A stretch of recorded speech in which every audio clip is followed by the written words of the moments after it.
The HOA president didn't just cross a line that morning. She erased it completely. She drove her spotless white SUV straight into my private workshop, parked it like she owned the place, locked it, and walked away as if nothing had happened. Not a glance back, not a hint of doubt, just a calm, confident lie about some fake communal shade rule before disappearing down the street toward brunch. I didn't shout. I didn't chase her. And I definitely didn't call a tow truck. Instead, I walked back inside, slow and silent, like something had shifted deep in the air, the kind of silence that feels heavy, unnatural. I plugged in my welder. The low electrical hum filled the garage like a warning. Then I dragged thick steel tubing across the floor, the scraping echo bouncing off the walls like something waking up.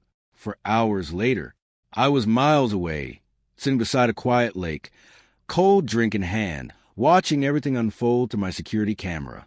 Waiting. My name is David. I'm 42 years old. I work with metal, heat, pressure, and patience. And that entire weekend, I watched that woman slowly unravel. I watched her scream at something that wouldn't move. I watched her call the sheriff like she still had control. And I watched her lose it completely, piece by piece.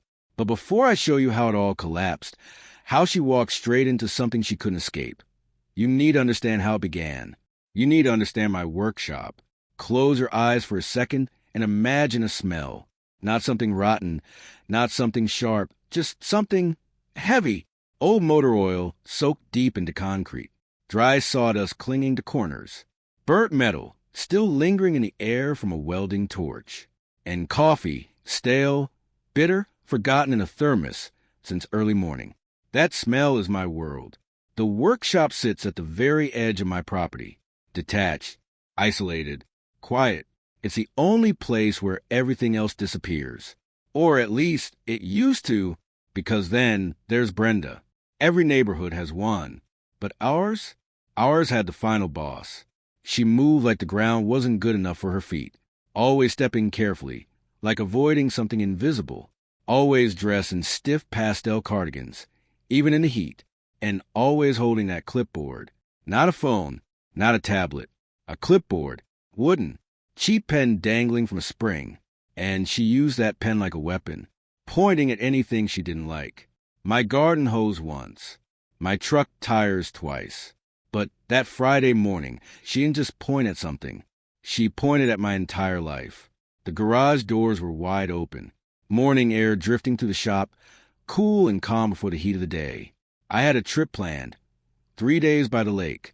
Everything was ready. Truck packed, cooler iced, just a few last things to clean up. I stepped outside for less than a minute. 45 seconds. That's all it took. When I came back, something was wrong. At first, my brain refused to process it, like reality had glitched, because sitting there inside my workshop was a car, perfectly clean, bright white, almost glowing under the dim light. It didn't belong. It shouldn't have been there. The smell hit next, overpowering, artificial, sweet, suffocating, like chemicals trying too hard to hide something underneath. The tires were aligned perfectly, resting right over an old oil stain on my floor. I just stood there, blinking, trying to understand how something so wrong could feel so deliberate. Then I heard it. Click, clack, click, clack, heels, slow, confident, walking away. I stepped out into the light, and there she was, Brenda, walking down my driveway like she had just improved my property value. Brenda. My voice was calm. Flat. Too calm. What is your car doing inside my shop? She didn't stop, didn't even turn around, just adjusted her cardigan, then slowly looked back over her shoulder with a smile that didn't belong on a normal person. I'm utilizing the shade, David, like it made sense, like I was the problem. You're parked inside my building. Now she turned fully, clutching her clipboard like armor. The sun is extremely harsh today, she said sweetly. My paint is sensitive, and since you weren't using the space, it falls under communal shade provision. Silence. The what? Her smile tightened. Section 4, paragraph 9, she continued, voice rising slightly, like explaining something obvious to a child. Any open structure not in use during peak heat can be temporarily utilized. I stared at her. 6 years in that neighborhood. I knew the rules. That wasn't one of them. She had just invented it, right there, like reality itself could be rewritten if she sounded confident enough. Something cold settled in my chest. Brenda, I said slowly, taking a breath that felt heavier than it should. That's not a real rule. This is private property. You have 1 minute to move your car. She sighed. Loud, dramatic, wet. I'm hosting brunch in 10 minutes, she said, already turning away. My driveway is reserved. I'll move it later. Don't touch it. And just like that, she walked off.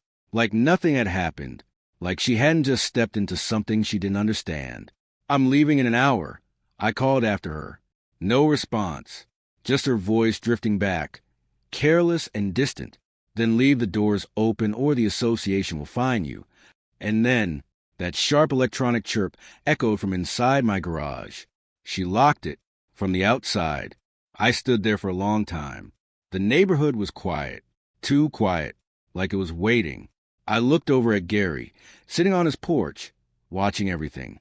He didn't say a word, just took a slow sip of coffee, and gave me a single nod. That was enough. I turned, walked back into workshop. The air felt different now. Thicker, heavier, like the place itself had noticed what just happened. I looked at the car, then at my tools, then at the doors. I didn't rush, didn't hesitate.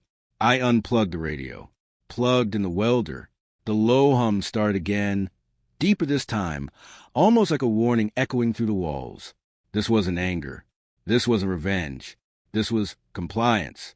She told me to lock the doors. And I always keep my word. But normal locks can be broken, cut, ignored. I needed something that wouldn't move. Something final. I dragged the steel tubing across the floor. Each scrape loud, sharp, echoing like something being sealed.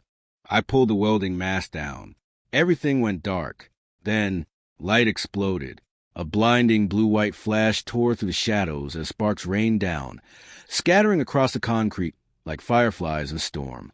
The smell changed instantly. Burning metal. Hot flux. Electric heat filling every inch of the space. The car sat there, silent, trapped in the growing cage of steel. And piece by piece, I sealed it in,